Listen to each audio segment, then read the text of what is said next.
Just to leverage what has already been said, and turn it from, the progress that we've been making and the priorities, and then turn to what are our challenges, and the challenges are sustaining that, right? That we're moving from, or at least attempting to move, but realize that we need to make enhancements to our infrastructure. And as everybody knows, DHS and the various missions, diverse missions that we accomplish, that required over the years for us to set up organizations that help that along. But what we're finding in terms of cybersecurity, now there's a need to some degree, to homogenize, right? To make sure that we can know what we have and where it is. That was kind of mentioned earlier, that we don't know fully necessarily where all the devices are that we need to protect. So to the extent that we do a better job at understanding what's there, as well as focusing on what we need to do to,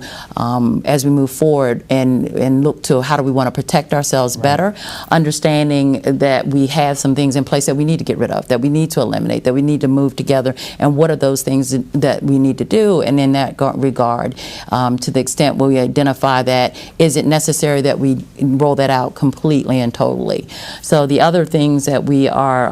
challenged with is keeping the talent. So not only keeping that talent, but keeping their skills to the point where they are not falling behind where they were in their understanding, their knowledge. And what we've actually learned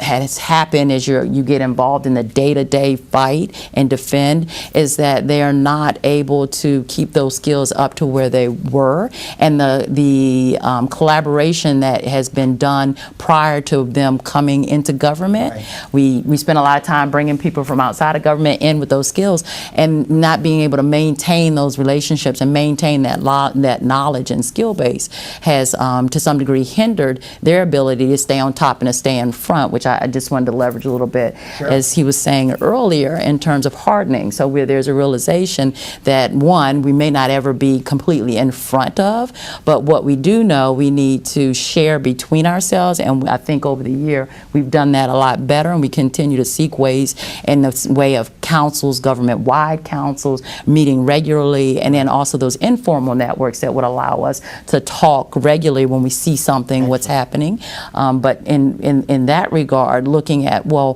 what can we do to ensure, and what can we put in place to ensure that we, in fact, are not caught off guard as easily and so quickly with the known, right? So we're moving, we continue to move forward in that direction.